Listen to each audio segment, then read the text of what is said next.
pouvez me contacter donc à cette adresse. Donc pour les personnes qui auront entendu parler de moi, je suis d'abord directeur de recherche et fonctionnaire à l'Institut de recherche pour le développement. Et j'ai demandé à quitter cet établissement pour des raisons qui me sont à la fois propres et qui sont aussi propres au fonctionnement de cet institut à le quitter pour être intégré à INRAE. Donc là, je suis en cours d'intégration à INRAE où je m'occupe de la politique internationale d'INRAE en matière de développement agricole. Vous allez voir des éléments d'explication, puisque l'agriculture mondiale a été tout de même accusée, dans le cadre de cette pandémie, d'être l'un des vecteurs à la transmission infectieuse et de nouvelles maladies infectieuses émergentes, en réalité. D'accord ? Donc, je vais vous apporter quelques éléments d'information à ce sujet. Pourquoi l'agriculture, aujourd'hui, participe à la genèse d'épidémies, de foyers épidémiques, d'épidémies et puis d'expansion épidémique mondiale qu'on appelle les pandémies. Juste pour information, dans le cadre de mon activité au Haut Conseil de la santé publique, j'y ai été pendant 5 ans. Je fais partie du comité des maladies infectieuses à cette époque-là, du temps de la ministre Roselyne Bachelot. On était 15 personnalités à voter pour la ministre pour l'achat des 67 millions de doses vaccinales contre H1N1 et des 1,3 milliard de masques. Donc c'est un peu ma fierté, aussi de le dire, dans le cadre finalement de la crise pandémique actuelle, où on a remarqué que bien, ces fameux masques avaient complètement disparu de notre système de santé. Donc si vous voulez, on pourra en discuter. Je crois qu'il y a un verre après, donc on pourra aussi aborder cet aspect en dehors de cette présentation. Donc il m'a été demandé de traiter du sujet. En avons-nous fini avec ces maladies infectieuses émergentes ou n'est-ce que le début? Donc je vais être tenté de répondre, même si c'est un peu compliqué. Donc j'ai 2 sujets particuliers que je traite. La problématique changement climatique et santé, ce qui me vaut d'être au Comité national français sur les changements globaux. Et puis la deuxième activité, c'est biodiversité et santé. Donc un champ de recherche un peu nouveau, hein, comme le disait Yves. Il est moins nouveau d'ailleurs chez les anglo-saxons. Moi je vis beaucoup plus dans un monde, mais probablement la plupart d'entre vous, un monde scientifique globalisé, où j'ai beaucoup plus à la rigueur de fréquentation et de contact avec des collègues américains que je n'en ai avec des collègues français nationaux en réalité.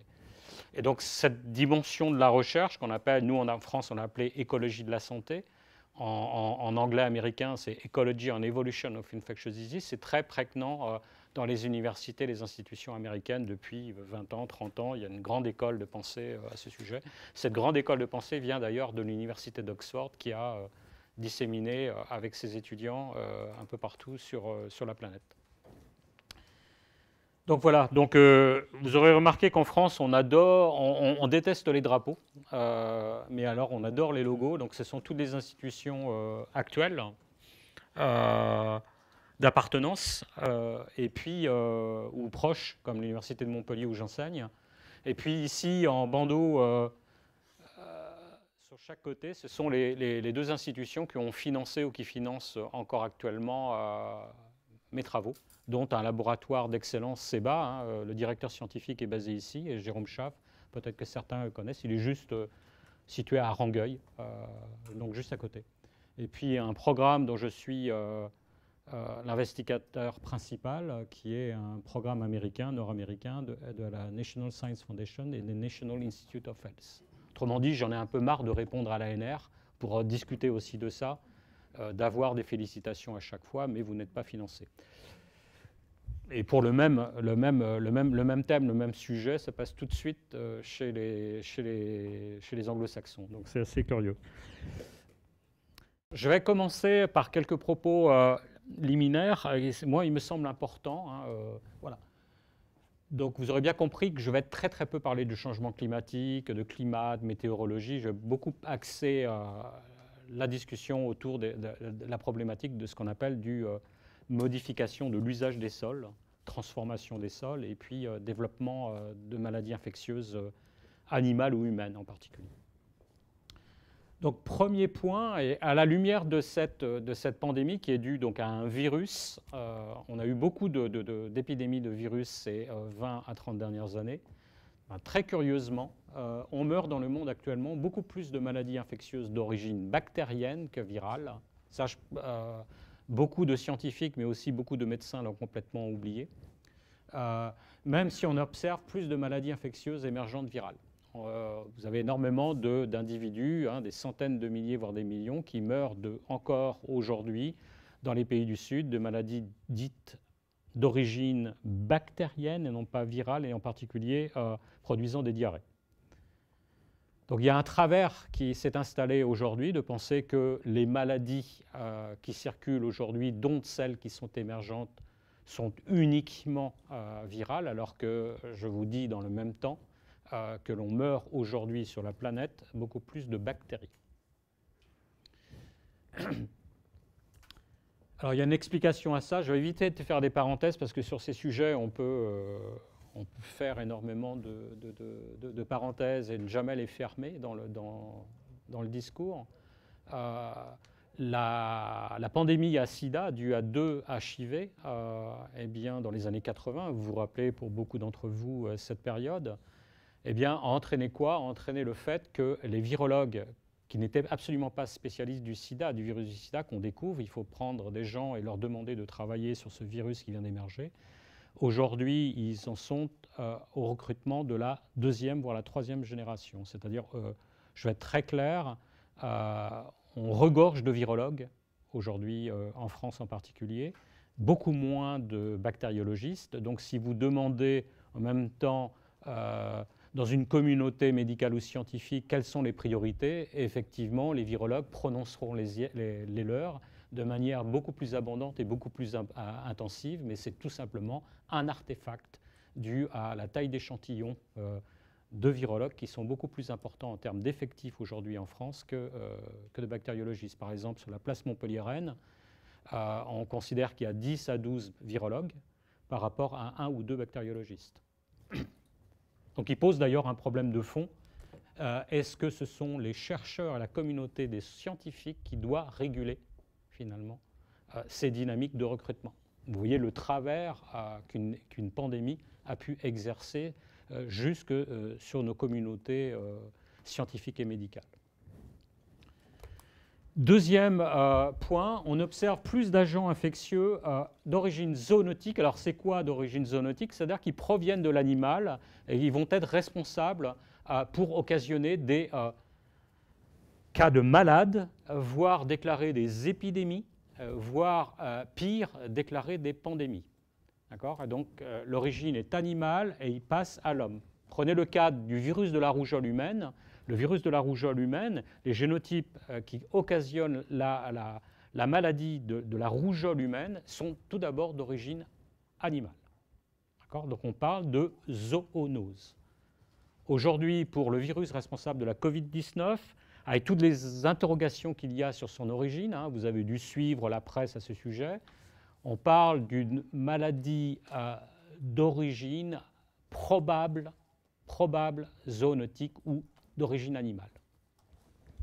Parce qu'il y a une interrogation quant à sa réelle origine, notamment d'une possibilité de manipulation par des virologues de souches originaires d'un animal que des chercheurs chinois vont récupérer dans des grottes aux confins sud de la Chine, à la frontière avec le Laos, et à partir de là, ils s'amusent à améliorer les capacités du virus à pouvoir se transmettre, à pouvoir être virulent, etc. Il y a beaucoup de travaux sur ça. Autrement dit, même en France, est-ce que la recherche et la médecine est aujourd'hui capable de fabriquer un virus de variole humaine? La réponse est oui. De fabriquer. C'est ce qu'on appelle de la biologie de synthèse. Donc retenez qu'on a beaucoup plus d'agents infectieux d'origine zoonotique ou animale que d'agents à transmission vectorielle ou d'agents contagieux. Voilà, vectoriel, c'est transmis par un vecteur. Si vous n'avez pas le vecteur, l'agent infectieux ou parasitaire ne se transmet pas. L'exemple typique, c'est le paludisme, par exemple, ou la dengue.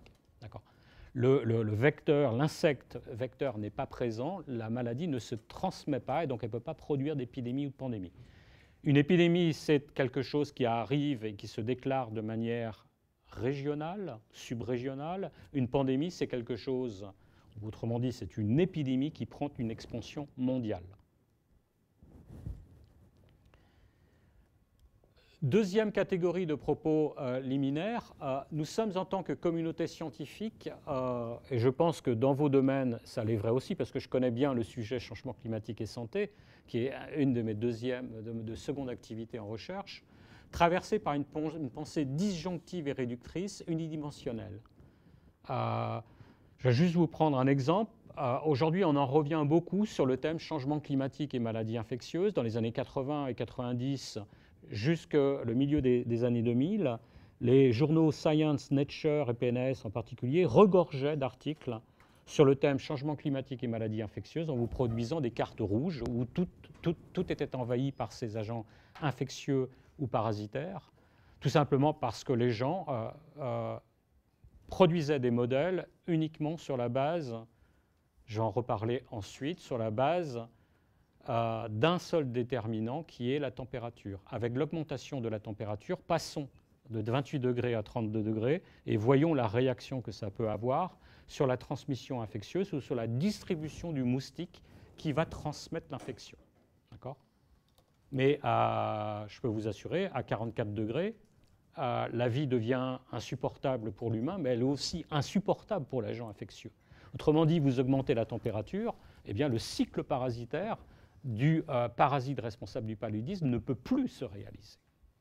Et donc on n'est pas dans une vision linéaire, mais dans une vision beaucoup plus, ce qui ressemble à une courbe de Gauss, d'accord, où avec des chaleurs trop importantes, c'est aussi, bien entendu, très dommageable pour les populations humaines, mais ça l'est aussi pour la transmission infectieuse.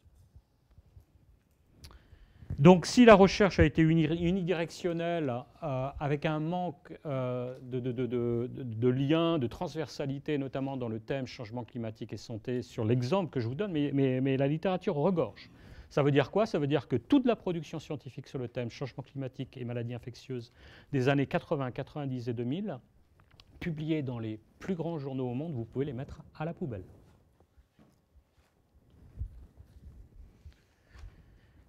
Donc, plusieurs de mes auditeurs ces 18 derniers mois m'ont contacté en m'écrivant « ce n'est pas vrai » car ils se réfèrent à Covid-19 et à ce qu'ils ont récemment appris ou retenu, alors que mon approche elle est plutôt comparative et je travaille sur des comparaisons pour beaucoup entre des situations épidémiques ou pandémiques, ce qui a d'ailleurs manqué dans le cadre de cette crise. Quatrième point, avant de démarrer cette présentation, la connaissance perceptionnelle. La connaissance perceptionnelle, c'est ce que vous-même en tant que scientifique, mais c'est vrai aussi pour les citoyens, c'est encore plus vrai pour les décideurs publics et les politiques, c'est ce que vous percevez comprendre sur la base d'une lecture d'un titre ou d'un résumé. D'accord ? Alors pire, si vous utilisez les médias sociaux, les réseaux sociaux. D'accord ? Vous pensez avoir compris quelque chose, alors que l'analyse comparative et de synthèse vous démontre souvent l'absence ou le contraire de cette pensée établie. D'accord ? Je vais juste vous donner un exemple qui va vous intéresser avant je vais présenter celui-ci. Par exemple, on parle beaucoup pour les maladies infectieuses émergentes, ou au moins pour les agents infectieux émergents, par exemple le cas des deux virus responsables du sida, HIV1 et HIV2, que son origine est d'abord la consommation de viande de brousse. Voilà. Vous le lirez partout.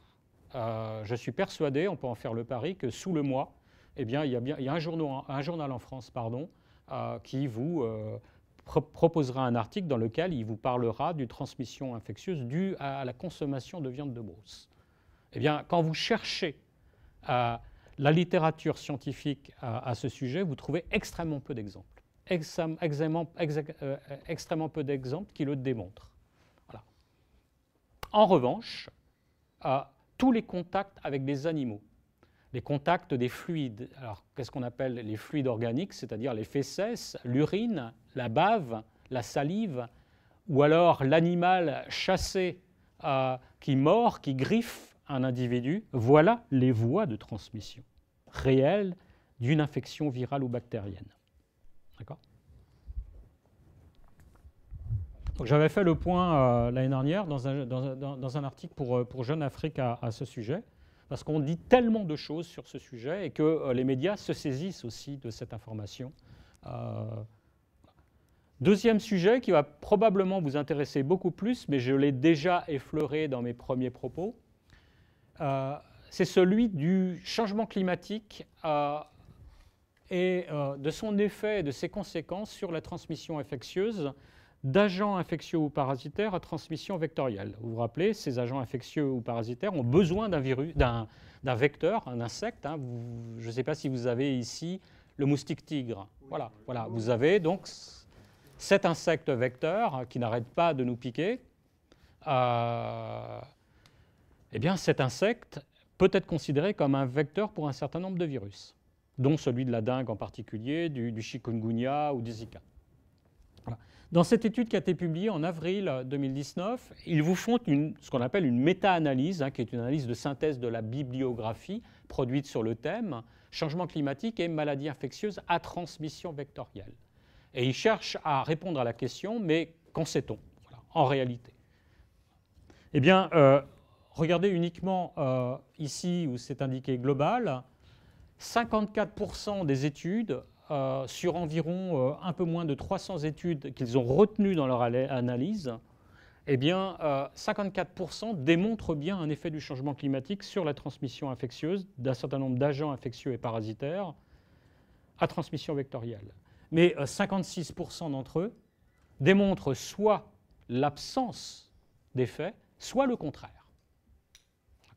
Quand vous globalisez, eh bien, finalement, vous vous dites, entre 54 et 46%, finalement, quand on fait le point, eh bien, finalement, on ne peut pas dire qu'il y a une tendance lourde d'un point de vue statistique dans le sens d'un effet du changement climatique sur la transmission infectieuse. Donc, je reviens au point précédent, c'est-à-dire toutes les publications des années 80, 90 et 2000 publiées dans Science, Nature et PNAS en particulier, où vous aviez des cartes rouges qui vous montraient finalement le monde envahi par des infections à transmission vectorielle.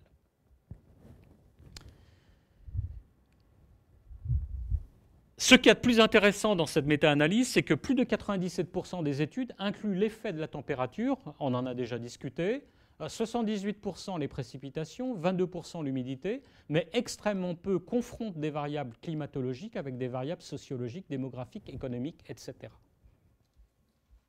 La plupart des travaux qui ont été faits, c'est on injecte dans les modèles des variables météorologiques, température en particulier, pour l'essentiel, et on voit ce qui se passe si on est dans une situation à 28 degrés, ce qui se passera à 34 degrés. Et vous avez déjà la réponse, d'accord ? C'est-à-dire qu'à 36, puis 38 et 40 degrés, la vie est insupportable aussi pour les parasites ou certains parasites pour leur transmission. Et de surcroît, pour les insectes qui les transmettent. Donc il n'y a plus de cycle. J'ai écrit un article dans le journal du ministère de la Santé il y a 8 à 10 ans, où je reconstituais un peu la situation climatique à Bamako en 2050. J'y ai fait ma thèse dans les années 80, et où je livre un décor, le décor que je comprends en 2050, c'est-à-dire, eh bien, il n'y aura plus de paludisme à Bamako dû au changement climatique. Qui a parlé de ces tendances-là sur ce sujet? À chaque fois, ça a été « démontrons que le changement climatique a un effet dans le sens positif sur les maladies infectieuses », mais personne ou rarement de gens, ces 30 dernières années, ont démontré qu'il n'y aurait absolument pas d'effet ou qu'il y aurait des effets contraires. Donc je ne peux pas argumenter plus avant. J'ai produit un certain nombre d'articles Pour la science, etc., pour discuter de ce sujet-là en particulier. Mais voilà deux exemples, la viande de brousse, la consommation de viande de brousse, et puis le thème changement climatique et maladies infectieuses. J'ai eu encore une journaliste hier qui me dit « Mais vous êtes sûr de ce que vous racontez ?» Parce que tout le monde le dit. Mais ce n'est pas parce que tout le monde le dit, en particulier les journalistes et les décideurs politiques le disent, ou les citoyens le disent, que ce sujet, ce thème, ces résultats sont avérés d'un point de vue scientifique. La preuve.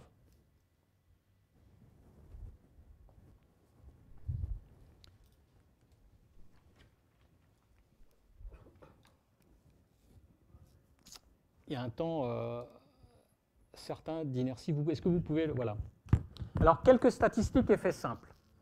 On connaît aujourd'hui dans le monde, dans la population humaine, un peu plus de 7 milliards, je crois, 7 milliards 800 millions d'individus approximativement, 2100 agents infectieux et parasitaires connus.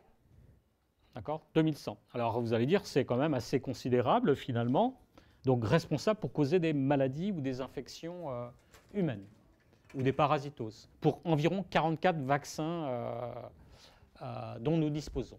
Sur ces 2500 agents infectieux et parasitaires, 1420 agents infectieux et parasitaires, on dispose d'informations intéressantes sur lesquelles et à partir desquelles on peut essayer de construire, échafauder une théorie, ou au moins obtenir certains résultats. Sur ces 1420 agents infectieux et parasitaires, 62% d'entre eux ont une origine animale, donc ce sont des zoonoses. Ça veut dire qu'une large proportion des infections et des parasitoses humaines sont d'origine animale. 360 agents infectieux et parasitaires, vous comprenez, c'est sur les 2100 à chaque fois, sont relativement bien connus. 180 agents infectieux et parasitaires sont nouvellement apparus ces 60 dernières années, et donc pour une proportion de 72 à 75% d'entre eux qui ont une origine animale zoonose. Ça veut dire quoi? Ça veut dire que ces 50 ou 60 dernières années, la proportion d'agents infectieux et parasitaires humains apparus ces 60 dernières années d'origine animale a augmenté au seuil de environ 75%, alors que si on fait une lecture synthétique de l'histoire de l'épidémiologie des infections et parasitoses humaines depuis le néolithique environ moins 8000, moins 10 000 ans à maintenant, ce n'est que 62%. Donc on a une augmentation du rythme des agents infectieux qui passent de l'animal à l'humain depuis 60 ans, dont la Covid, le virus responsable de la Covid-19, possiblement. Enfin, vous avez une augmentation de la fréquence des épidémies dues à des maladies zoonotiques depuis 30 ans. C'est exactement ce que je viens de dire. Quelque part, j'ai oublié une statistique ou une valeur, c'est le 7 ici. Sur la base des 360 agents infectieux et parasitaires, seuls 7 d'entre eux montrent une très bonne connaissance de leur distribution géographique. Ça veut dire que sur 7 d'entre eux, c'est le paludisme, c'est la dengue, on sait qu'il y a des cas ici, il y a des cas là, etc. etc.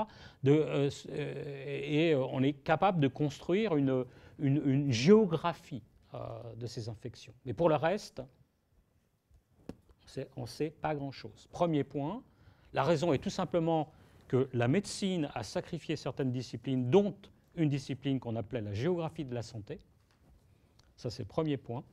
Deuxième point, comment voulez-vous atteindre des succès vaccinaux pour quelque chose dont vous ne connaissez pas les enveloppes?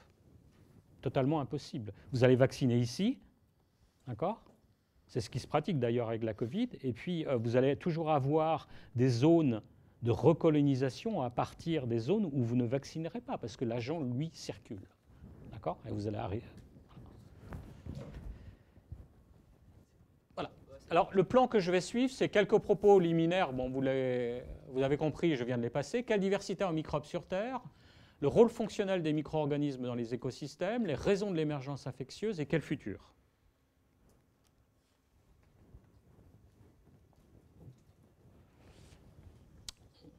Beaucoup de chercheurs et de médecins aujourd'hui tentent de comprendre la diversité des microbes sur Terre. Ici, vous avez une illustration issue d'ailleurs de l'Institut hospitalo-universitaire de Didier Raoult à Marseille, qui travaille essentiellement sur les bactéries. Vous aurez peut-être entendu que c'est un de nos plus brillants virologues. Ce n'est pas du tout un virologue, c'est un bactériologiste.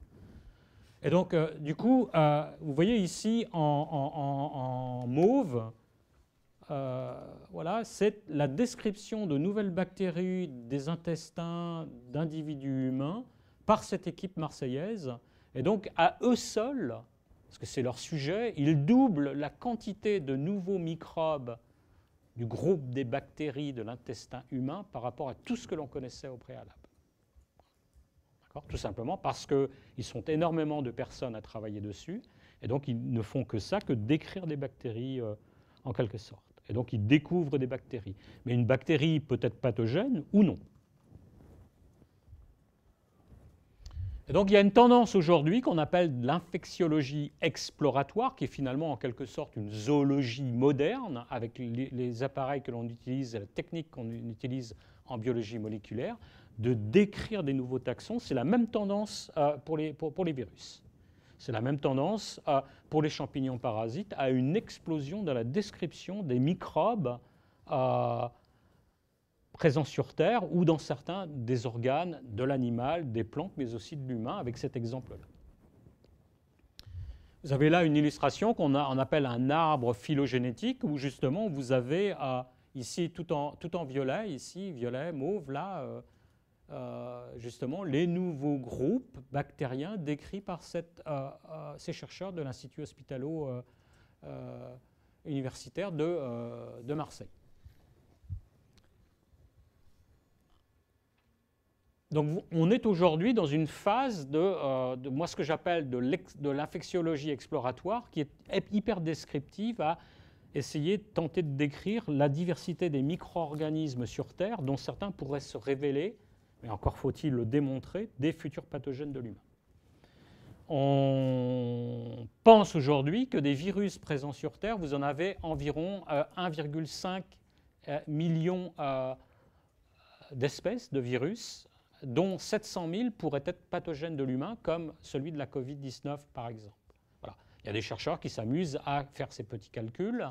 Je trouve que c'est toujours très difficile de donner ces tendances, dans la mesure où vous allez vite vous en rendre compte, la Terre abrite des milliards de micro-organismes, des centaines de milliards d'organismes. Quand vous êtes venu ici dans cette salle, vous avez promené avec vous beaucoup plus de cellules, de bactéries et de virus que vous avez transportés. Vous êtes occupés, nous sommes occupés, de bactéries ou de virus ou même de champignons parasites sur votre peau, que de cellules humaines qui fondent votre existence et votre être.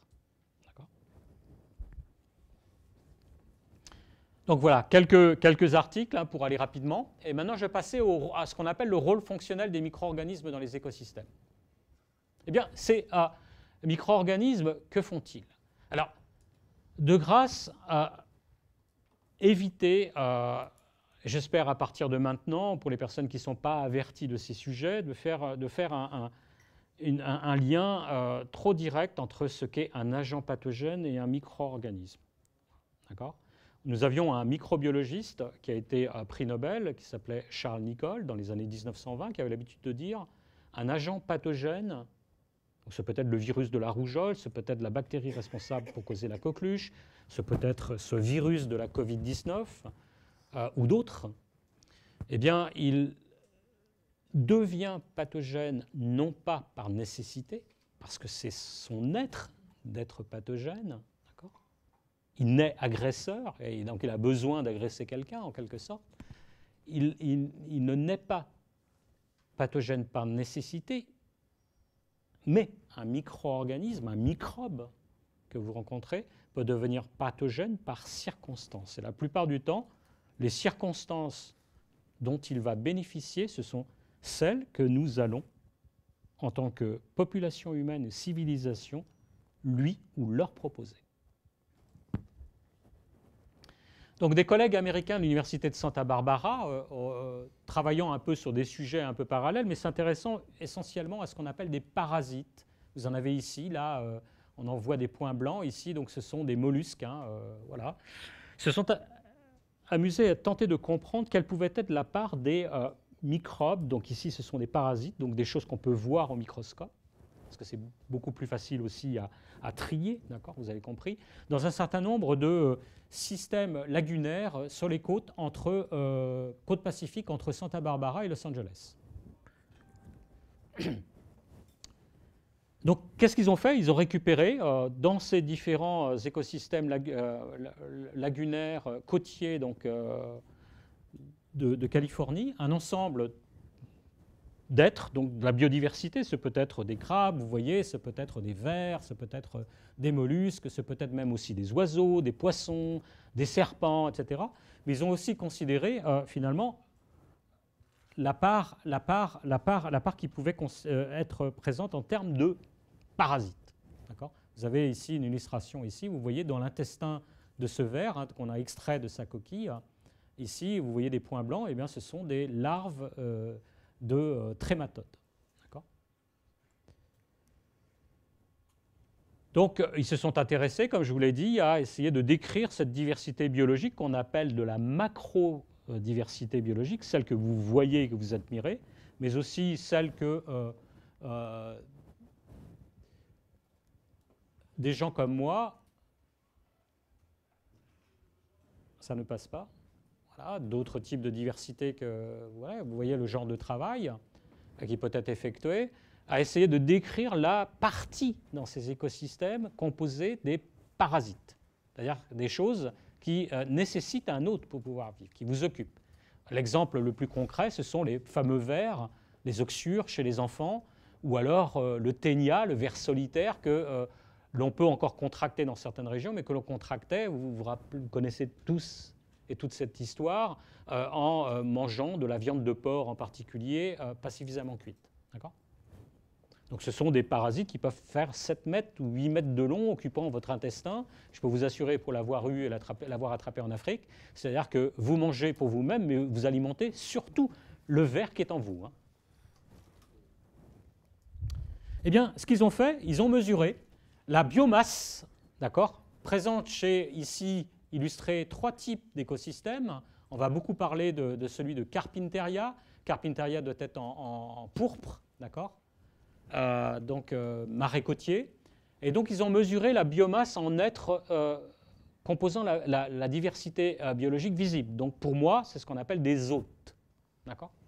Donc, ils vont être occupés par des parasites, d'accord. Et donc, la biomasse totale est environ ici, d'accord. Et puis, ensuite, les barres d'histogramme avec différentes hauteurs vous donnent la biomasse en différents groupes de parasites. Les cestodes, les monogènes, les trématodes. Première observation et premier résultat, c'est que dans ces écosystèmes, si vous considérez la part des parasites, eh bien, les parasites, en termes de biomasse, d'occupation, ils sont bien plus nombreux en termes de biomasse que la partie que vous voyez, c'est-à-dire la partie visible de la diversité biologique, c'est-à-dire pour moi, la partie des individus et des espèces hôtes de quelque chose. J'avais un patron, un professeur d'université donc à Montpellier, qui a l'habitude de dire « nous sommes tous des os ». Nous sommes tous occupés par des myriades de micro-organismes et de parasites. Les écosystèmes aussi. Quand vous essayez de reconstruire ce qu'on appelle les chaînes écologiques, et en particulier trophiques, qui mange quoi dans ces systèmes, d'accord, en fonction, c'est ce qui vous est illustré ici, des consommateurs primaires qui sont présents ici tout en bas de ce diagramme et les consommateurs supérieurs qui sont tout en haut. Sans les parasites, vous obtenez ce type de réseau. C'est-à-dire c'est déjà, vous voyez, très complexe comme relation trophique et écologique entre les individus et entre les espèces. Mais ça donne quoi quand vous surimposez les parasites? Vous complexifiez au maximum les réseaux. C'est-à-dire que les écosystèmes tels que vous les observez n'ont d'organisation et non d'évolution, non pas par ce que vous voyez, mais par ce que vous ne voyez pas, c'est-à-dire les micro-organismes et les parasites. Ce sont eux qui structurent, organisent, associent les chaînes écologiques et les chaînes trophiques. Autrement dit, vous supprimez les parasites et les microbes des écosystèmes, vos écosystèmes soit ils s'écroulent, soit ils sont complètement et radicalement différents de ce qu'ils sont encore aujourd'hui. Ce qui pose d'ailleurs des problèmes en agriculture, parce qu'avec l'utilisation des pesticides, insecticides, fongicides, vous aussi altérez la composition des sols en termes de micro-organismes, et donc vous arrivez à des seuils de composition en micro-organismes dans les sols qui peuvent arriver à un moment de rupture. Voilà, c'est une autre illustration sans les parasites, mais pour un autre type d'écosystème qui est la plaine du Serengeti, sans ces pathogènes. Mais l'exemple que j'ai dû annuler la diapositive sans vouloir le faire exprès. Diapositive suivante. Eh bien, quand vous rajoutez les parasites et les micro-organismes, ça ne passe pas.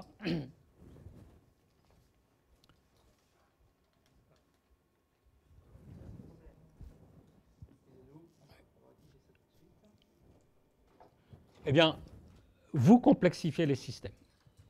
Tout simplement parce que des parasites ont aussi besoin de s'installer dans des hôtes, vont modifier leur comportement, qui vont faire que l'individu parasité ou infecté par rapport à l'individu non infecté, il aura un comportement différent qui fera qu'il sera beaucoup plus facile pour le prédateur pour le capturer. Voilà l'installation d'une chaîne trophique avec ou sans parasites. Donc les écosystèmes tels que nous les voyons ne sont pas organisés par ce que nous voyons, mais par ce que nous ne voyons pas. C'est-à-dire c'est les micro-organismes qui organisent le monde en quelque sorte. Donc ils posent le problème d'ailleurs vous voyez, de l'altération des sols, de l'asepsie au sens pasteurien du terme. Qu'est-ce qu'il advient si vous anéantissez ces microbes parce qu'on ne s'est pas intéressé à leur rôle fonctionnel dans les écosystèmes. Aujourd'hui, en médecine, on vous parle beaucoup, dans d'autres disciplines, du microbiome intestinal. Aujourd'hui, on utilise des pratiques qui étaient très développées en Roumanie ou par les médecins soviétiques, qui sont ce qu'on appelle de la fécothérapie, c'est-à-dire de réinséminer des individus malades humains. Des individus malades, ça se pratique ici au CHU, des individus malades parce qu'ils ont des problèmes et des troubles chroniques dans le fonctionnement des intestins, et on leur réinjecte des microbes de personnes saines, voilà, pour réensemencer l'intestin. Ce qu'on appelle de la fécothérapie. Voilà, pour vous donner un exemple. Donc sans les parasites ou les micro-organismes, ou avec, le monde est différent, vous voyez, et il est essentiellement différent parce que ce sont les microbes, voilà, dont certains peuvent se révéler pathogènes, qui vont structurer, organiser, complexifier les systèmes, voilà, et accompagner leur évolution. Diapositive suivante. Donc les raisons de l'émergence infectieuse. Ici, vous avez une carte du risque d'émergence tel qu'il a été évalué par ces chercheurs il y a 4 ans environ. Risque d'émergence de maladies d'origine animale chez l'humain. Donc vous voyez certaines zones, donc plus c'est jaune intensif, plus ces zones sont à risque de voir des agents infectieux d'origine animale surgir et puis devenir des nouvelles infections humaines pouvant provoquer donc des épidémies et voire des pandémies.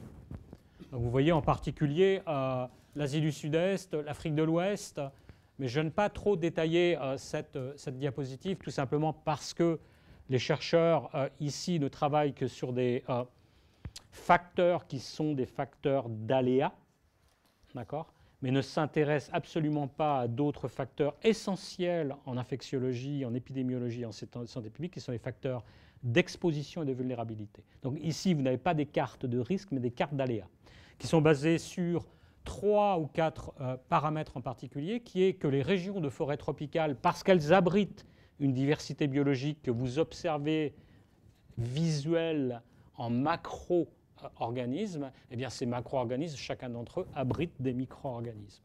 Donc plus une population est proche d'une zone avec une forte diversité biologique, il est aussi proche d'une zone avec une diversité biologique très riche en microbes.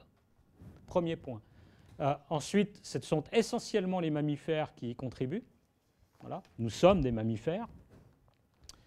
Et puis les variables en lien avec les changements de l'utilisation des terres vers l'agriculture. À chaque fois que nous modifions les sols, nous sommes en contact avec quelque chose qui y est résident, ou dans les écosystèmes que nous modifions, et donc nous sommes à risque de capturer quelque chose qui y réside, voilà, et qui peut changer son cycle et devenir une nouvelle infection humaine.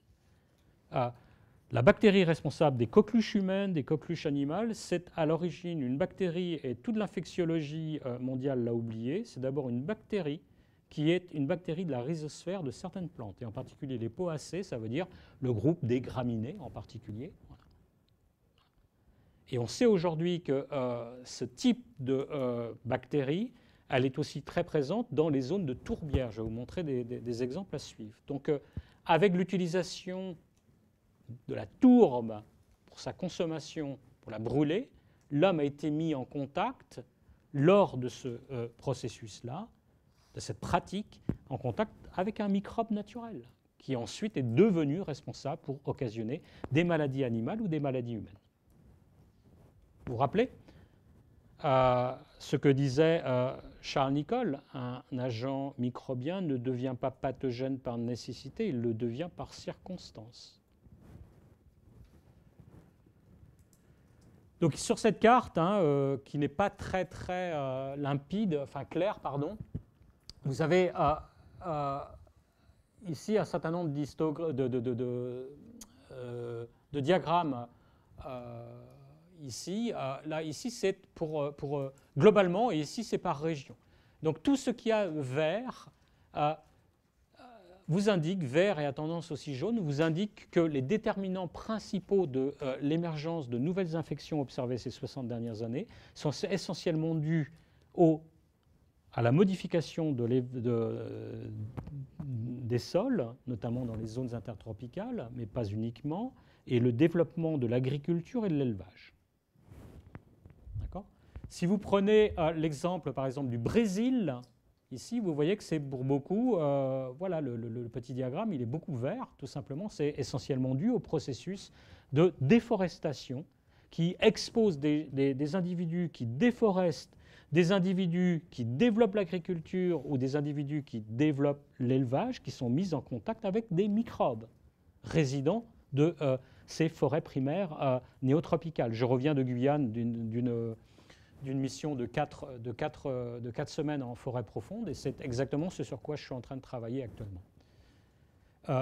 Vous passez l'Atlantique, et vous voyez ici, République démocratique du Congo, c'est essentiellement rouge, et donc ça correspond à la consommation, on en a parlé, plutôt la chasse de viande de brousse, pardon. D'accord ? Mais ce cliché, il faut le considérer d'un point de vue instantané. C'est une photo qui est prise donc ici en 2017. Ça veut dire quoi? Ça veut dire qu'il faut le voir d'un point de vue évolutif. Avec le développement de l'agriculture et surtout de la déforestation, comme on le voit aujourd'hui au Cameroun, pour le développement de la production de palmiers à huile, ça a commencé en Afrique centrale aussi, des individus vont réveiller des cycles microbiens naturels causant les futures infections humaines et pouvant, pour certaines, provoquer des pandémies. Alors, ici, vous avez une classification que nous avons reprise dans un rapport pour le Haut Conseil de la Santé publique. Vous y avez accès, si vous tapez Jean-François Guégan, Haut Conseil de la Santé publique, vous l'aurez, c'est un document d'environ 350 pages.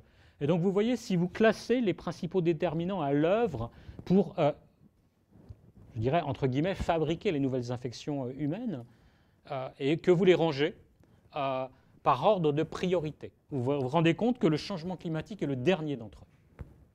Il explique certaines émergences actuelles, mais ce n'est pas le principal. Le premier d'entre eux, c'est le changement d'usage des sols et toutes les pratiques agricoles et agronomiques associées et les procédés qui sont liés, qui vont être rendus responsables pour une grande quantité d'émergences que nous avons observées ces 60 dernières années.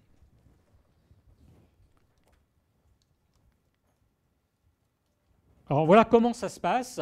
Vous avez ici, vous voyez des photographies prises par satellite. Ici, je crois que c'est à Bornéo, si je me rappelle bien, mais vous prenez la même chose à Manaus. Vous allez observer exactement la même chose, le processus de déforestation. Donc du coup, ce qui se passe, c'est que dans la nature, dans les zones intertropicales en particulier, parce que vous avez une très grande diversité biologique, vous avez donc une très grande diversité biologique en micro-organismes qui sont abrités par tous ces êtres-là, en fait. Et l'homme, en pénétrant par le phénomène de déforestation et le développement de l'agriculture, vient court-circuiter des cycles naturels que nous, on appelle enzootiques. On les appelait au préalable des cycles sylvatiques ou selvatiques. D'accord ? Il vient court-circuiter, il pénètre dans des bulles, voilà, dans lesquelles circulent des microbes, ou voire des pathogènes de ces individus-là, de ces êtres-là et de ces animaux-là. Et s'il est compatible, eh bien, il prend l'infection. et s'il revient ensuite au village et à la ville, il peut possiblement la transmettre à d'autres individus. Voilà le processus d'émergence tel qu'il se passe. Voilà, je veux juste vous prendre l'exemple du virus Nipah. Alors le virus Nipah est un virus très très proche du virus de la rougeole humaine, mais qui est transmis par des chauves-souris. Voilà. Et on a vu des déclarations d'épidémie à partir de l'Indonésie. L'Indonésie déforestée pour la production du palmier à huile, hein, c'est l'un des principaux producteurs aujourd'hui. Eh bien ces chauves-souris qui sont du genre Pteropus, ce sont des véritables voiliers. Ils sont capables de faire 4 à 5 000 km. Voilà. En volant, on en a trouvé sur les côtes de Madagascar et de Tanzanie, à partir de la Tanzanie. Donc vous voyez le large rayon de dispersion. Donc chassées de leur forêt primaire, ne trouvant plus la ressource, elles sont frugivores, nectarivores, etc. Elles vont venir se réfugier en Malaisie, à Singapour, et puis ultérieurement au Bangladesh, et elles vont uriner. Voilà, elles vont uriner ou déféquer, mais principalement uriner dans, vous voyez, ces jarres que les gens ont l'habitude de mettre tout en haut du palmier ou de certains types de palmiers pour faire écouler la sève, et ils vont s'en servir pour boire la sève comme jus de fruits. D'accord ? Les chauves-souris peuvent déféquer ou uriner sur des fruits de palme, sur des ramboutans, sur aussi des mangues. Et on va, sur ces fruits, trouver des particules virales. Ces particules peuvent tomber à terre, mangées dans les fermes par certains porcs, par des porcs, qui vont développer l'infection. Alors là, ils sont excellents pour développer l'infection. Et les fermiers vont être les premiers individus, ce qu'on a appelé les cas primaires, à contracter le virus, qui est mortel dans les cas primaires à 72%.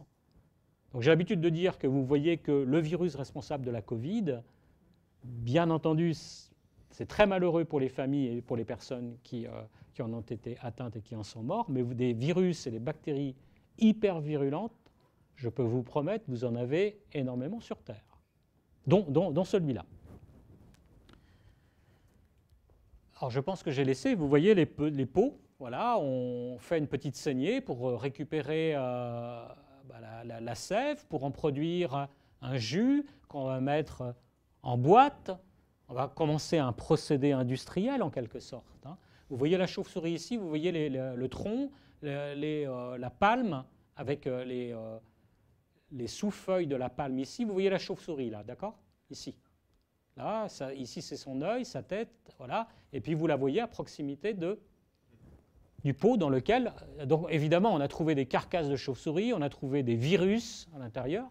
Et puis surtout, il y a une pratique qui s'est développée de l'industrialisation de ce jus qu'on appelle sap dans ces régions-là, qui est très très bon à boire. Hein, voilà. Et donc c'est comme ça que démarre une épidémie. Donc on l'a vite enrayé, tout simplement parce qu'on a très bien compris très très vite le cycle de transmission.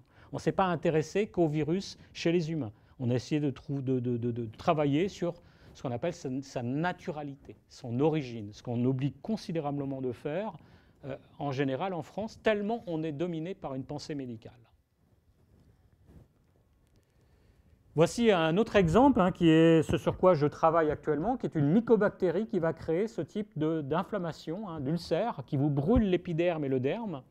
Donc il y a encore quelques temps, aujourd'hui, on peut utiliser de la trithérapie antibiotique, même si on a de la résistance, mais le germe qui est responsable pour provoquer ça, eh bien, il vit naturellement dans ce type d'écosystème que vous trouvez un peu partout dans les zones intertropicales. Donc la maladie est très prévalente, elle est prévalente en Guyane.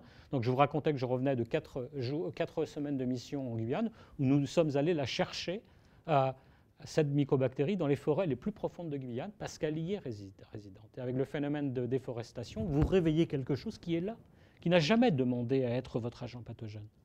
Jamais. C'est vous qui allez à sa rencontre. Voilà d'autres types de bactéries en particulier. Hein, les Clostridium, ce sont celles qui sont responsables pour certaines au moins du tétanos.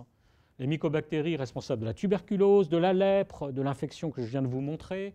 Les bordételles responsables de coqueluche. Et tous ces groupes-là, eh ben, ils sont associés à la rhizosphère des plantes en particulier. Hein, les poacées pour les bordételles, mais je suppose que la mycobactérie dont je vous ai parlé, qui crée ces ulcérations qui courent comme un feu bactérien, hein, voilà. Donc si vous n'avez pas de moyen d'arrêter ce feu bactérien, voilà, il circule sur vous, il vous détruit l'épiderme et le derme, et à terme, les gens peuvent en mourir, bien entendu. Eh bien, tous ces agents sont abrités, on va revenir en arrière, par la rhizosphère des plantes, et donc posant un énorme problème, qui est le problème, bien entendu, de la déforestation, mais aussi de l'érosion des sols et le lessivage des sols, bien entendu. Les Burkholderia aujourd'hui, de type Cepacia, c'est étudié ici au CHU, eh bien, les Burkholderia cepacia aujourd'hui occasionnent quelques cas de ce qu'on appelle de la maladie de la morve, c'est-à-dire une complication respiratoire lorsque les gens l'inhalent, d'accord ? Mais l'origine provient de la culture du blé et du maïs. Donc, autrement dit, c'est une bactérie qui est en train de se fabriquer pour devenir une nouvelle infection humaine, si elle réussit ce travail-là. Voilà.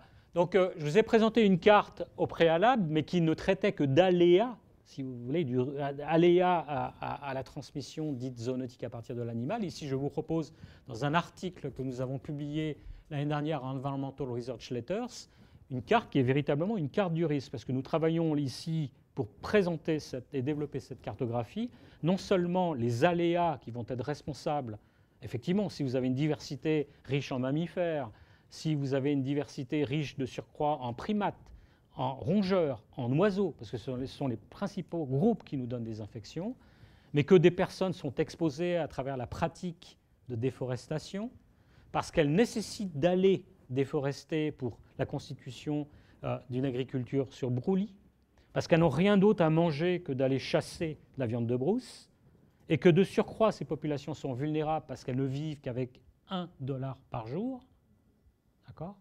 Eh bien là, vous avez une véritable carte du risque infectieux dans le monde aujourd'hui, avec certaines zones qui sont pointées, et donc qui sont très différentes de la carte d'aléas que je vous ai montrée. Alors ça, c'est quelque chose qui n'existe plus dans ma profession, dans la mesure où les gens ont tendance à travailler plus sur des aléas, sur des dangers, que sur des risques. C'est très curieux. Voilà. Les infectiologues travaillent beaucoup plus sur des aléas. Ils vous décrivent un virus, vous vous rappelez, alors que le virus en lui seul, personne ne mourra d'un virus. Personne. C'est beaucoup plus compliqué que cette affaire-là, en fait. Voilà. Bon, je vais passer. C'est la même chose, c'est la carte retravaillée par Jeune Afrique pour concentrer sur l'Afrique. Donc nous avons vu les principales zoonoses émergentes depuis 1900. Hein, on en connaît 187, 190 avec les dernières. Vous avez quelques exemples qui sont cités ici. La plupart d'entre elles, vous voyez, ici c'est le nombre de morts. Hein, ici, la plupart d'entre elles ne sont pas très virulentes et n'atteignent pas, en termes de létalité, l'espèce humaine. Hein. Je ne sais pas si vous vous rappelez du SRAS numéro 1, SRAS coronavirus, il y a 10-12 ans, le MERS coronavirus, vous voyez toujours le même groupe, eh bien, en gros, c'est un peu moins de 900 décès dans le monde. Alors qu'on a tout arrêté hein, pour ces deux pandémies-là, on a tout arrêté. Hein. Les aéroports ont été fermés, les économies régionales ont été interrompues. 4 pays d'Asie du Sud-Est ont vu leur produit national brut décroître de 2 à 3% à cause des fermetures. Voilà. Donc généralement, retenez que les maladies infectieuses émergentes, vous voyez Ebola virus avant l'épidémie régionale il y a quelques années, hein, de 2, 3 ou 4 ans en arrière, et Ebola virus n'avait fait que 1550 morts, donc ce n'est pas grand-chose. Généralement, voilà. Alors pourquoi ça s'enflamme ? Voilà. Est-ce que c'est les propriétés du virus, comme on discute actuellement, avec ses variants, ou est-ce que c'est plutôt dû au fait que nos systèmes très technicisés, comme en médecine, sûrs de leur coût, à pouvoir maîtriser les situations, le délabrement dans certaines zones, comme en Afrique, des systèmes de soins, des systèmes de surveillance qui sont inexistants. Vous n'avez pas d'agence sanitaire dans les pays africains, par exemple. Voilà. Est-ce que c'est le virus par ses propriétés qui se trimballe beaucoup plus, ou est-ce que c'est nous-mêmes à travers d'abord nos activités, mais notre organisation? On en revient aux masques. 1,3 milliard de masques qui ont été achetés dans les années 2011 et pour découvrir aujourd'hui qu'on n'en avait plus. Vous vous rappelez tous les mensonges qu'on nous a racontés, c'est-à-dire qu'aujourd'hui nos systèmes, et pas que la France, sont complètement désorganisés d'un point de vue anticipation, voilà, dans une culture médicale qui ne fonctionne que par principe, qui est de toute façon, quoi qu'il se passe, on arrivera toujours à trouver la solution miracle du vaccin. D'accord ? Et jamais par principe de précaution, c'est-à-dire d'anticipation, ce qu'on appelle de proaction. C'est-à-dire essayer de comprendre pourquoi ça se développe, et si ça se développe, que peut-on faire en amont pour éviter ces épanchements épidémiques et pandémiques. Donc vous voyez, c'est beaucoup plus dans une problématique organisationnelle, de décision politique, qu'il y a beaucoup plus à fouiller et à travailler. Pourquoi nos pays aujourd'hui? Il y a une explication aussi très simple, hein, c'est tout simplement qu'en général en médecine, moi j'ai assisté à des discussions et des débats assez curieux où d'autres champs de recherche de la médecine en particulier considèrent que de toute façon les maladies infectieuses et parasitaires, ça n'est même plus la peine de les étudier, que ce n'est même plus la peine d'avoir des départements de maladies infectieuses, parasitaires et tropicales dans les centres hospitaliers universitaires de France, parce que de toute façon, on sait quoi faire. Vous avez vu avec cette pandémie ce qu'on savait faire. Je passais ça, hein, c'est à peu près la même chose pour vous dire qu'il y a un point de rupture qui se passe. Donc en tapant sur un moteur de recherche Libération Jean-François Guégan, vous allez avoir accès à un article publié récemment dans le journal Libération où je reprends à peu près toutes ces idées. Voilà, quel futur? Ça va peut-être engager notre discussion parce qu'on est un peu tard. Voilà, quel futur? Vous aurez bien compris que la vie sur Terre, elle regorge de micro-organismes. Qu'il n'y a pas des virus ou des bactéries qui auraient, excusez-moi l'expression, la gueule enfarinée à nous attaquer. Ça n'existe pas. Hein. La plupart d'entre eux, ce sont des microbes qui sont commensaux, symbiotes de leurs hôtes, c'est-à-dire qui participent à l'activité. Vous vous rappelez le rôle fonctionnel qu'ils peuvent avoir dans les écosystèmes. Rappelez-vous que votre intestin, il est farci de millions de bactéries, de champignons parasites et de virus. Moins d'ailleurs de champignons parasites, je ne sais pas, mais en tout cas de virus et de bactéries, c'est sûr, des millions. Quand vous promenez beaucoup plus des individus qui vous occupent que vous-même, que les cellules de vous-même en fait. D'accord ? Et si on anéantissait, on éradiquait tous les micro-organismes de vos intestins, mais de la surface de votre peau, d'autres organes, eh bien, la physiologie humaine, la physiologie animale, mais la physiologie des plantes serait radicalement différente, voire à se poser la question, ces êtres vivraient-ils sans leurs micro-organismes? Et on le sait très bien, la réponse est non.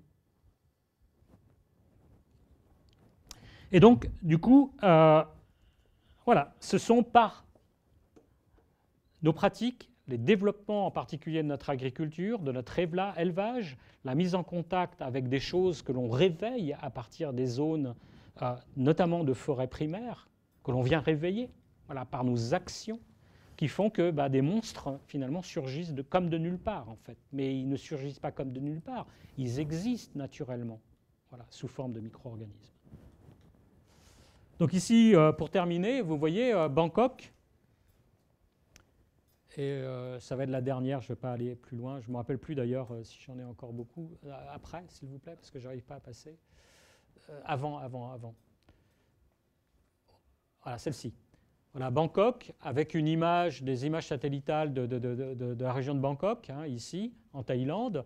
Et vous voyez que la forêt est ici primaire, hein, très très riche en diversité biologique, est occupée, attaquée par, vous voyez, des zones d'agriculture et d'élevage.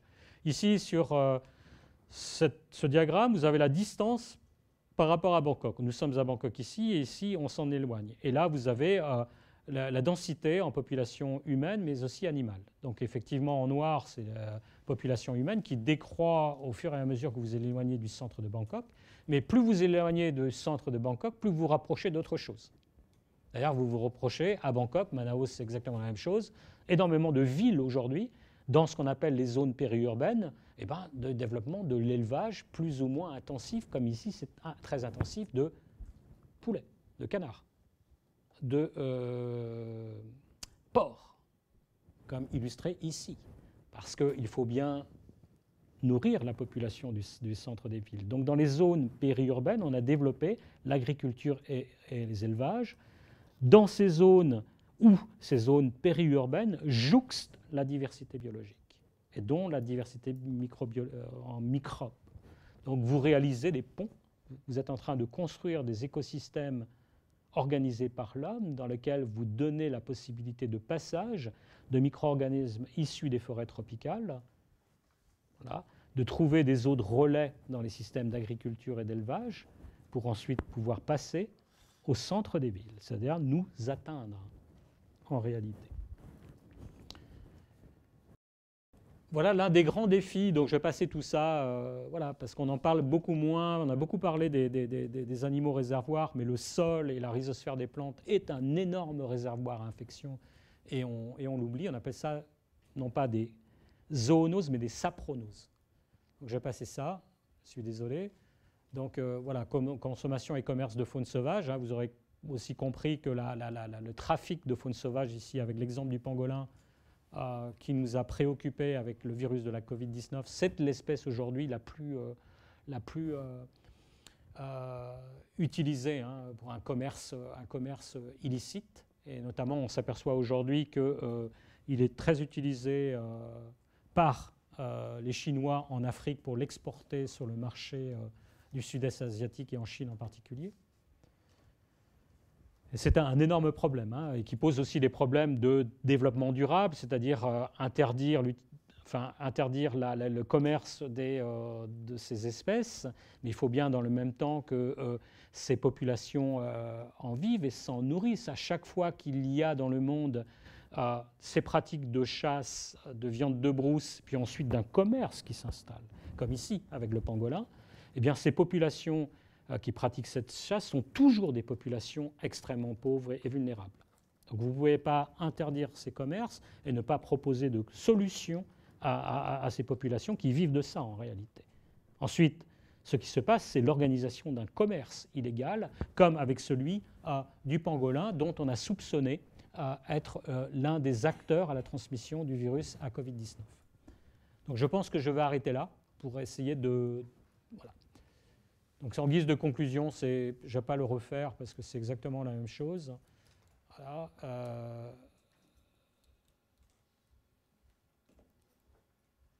voilà, je ne vais pas les reprendre parce que je pense que j'ai insisté sur ces aspects. Donc retenez donc quelques références d'expertise nationale si ça vous intéresse, et puis si vous voulez aller plus loin, quelques éléments de bibliographie. Voilà. Donc, si vous êtes intéressé par la problématique du changement climatique et santé, ici c'est un MOOC sur le thème. Vous saisissez mon nom et vous mettez MOOC et vous aurez une introduction au terme changement climatique et santé. Donc j'espère vous avoir convaincu que nous sommes acteurs en fait de la construction, et nous l'avons toujours été dans notre histoire, de la construction de nos propres maladies infectieuses et parasitaires. Il n'y a pas des monstres qui nous attendent quelque part en fait. Ils n'existent pas. C'est nous-mêmes qui allons chercher des choses qui ne sont pas des monstres, des micro-organismes, à travers certaines activités. Et ces microbes n'ont d'autre solution que de s'adapter à quelque chose qu'ils ne connaissaient pas, c'est-à-dire notre être en tant que nouvel hôte. Et au cours du processus d'adaptation, eh bien, ils vont engendrer ce qu'on appelle de la virulence, de la pathogénicité, mais pas simplement par circonstance, parce qu'ils sont en train de faire leur travail d'adaptation, et qu'une association qui existe, c'est le fait qu'ils vont agresser l'individu humain ou l'animal. La plante, c'est exactement la même chose. Donc vous voyez aujourd'hui les liens très très forts qu'il peut y avoir entre les changements globaux, notamment le développement d'une agriculture internationale, surtout dans les zones intertropicales, et donc le fait que nous sommes en train de réveiller des cycles microbiologiques, en fait, probablement dans le futur responsables de nouvelles pandémies. Pour minimiser ce qui nous arrive aujourd'hui avec la Covid, vous avez vu avec l'exemple du Nipah qu'il était létal à 72%. Comment nos populations, nos décideurs publics feront avec ces véritables monstres, d'accord, par rapport à un Covid-19 qui a un taux de létalité au maximum, il a dû avoir 2 ou 3%, mais c'est un grand maximum en fait. Hein. Ça va être un énorme problème. On voit bien que c'est beaucoup plus un problème d'ordre sociologique, politique de désarmement que nous avons eu, et notamment en France, par rapport à une médecine glorieuse qui ne pense que par la technologie, et qui de toute façon, la technologie réussira toujours trouver la solution à nos problèmes. Alors c'est vrai qu'on a fait d'énormes progrès avec le vaccin, avec les vaccins, la production de vaccins, c'est extraordinaire. Je ne suis pas en train de cracher sur la soupe. C'est extraordinaire. Faites-vous vacciner, bien entendu. Auparavant, on avait l'habitude de dire que pour produire un vaccin, il nous faut 12 ans pour produire un vaccin. Et encore, c'est au stade pré-industriel. Après, le problème peut devenir au niveau de la chaîne de production. Donc on a eu un raccourci très intéressant qui s'est produit d'avoir des vaccins en 1 an ou 1 an et demi. C'est quand même extraordinaire. Mais pour la prochaine pandémie, est-ce que nous devons, en tant que société, nous reposer sur le fait que, eh bien, de toute façon, nous aurons des vaccins. Et puis si on n'a pas de vaccin, je vais entrer dans cette arène-là à travers ce qu'on appelle le transhumanisme. Nous aurons une médecine qui, de toute façon, nous réparera des gènes pour pouvoir vivre contre ces infections et surtout jusqu'à 150 ans.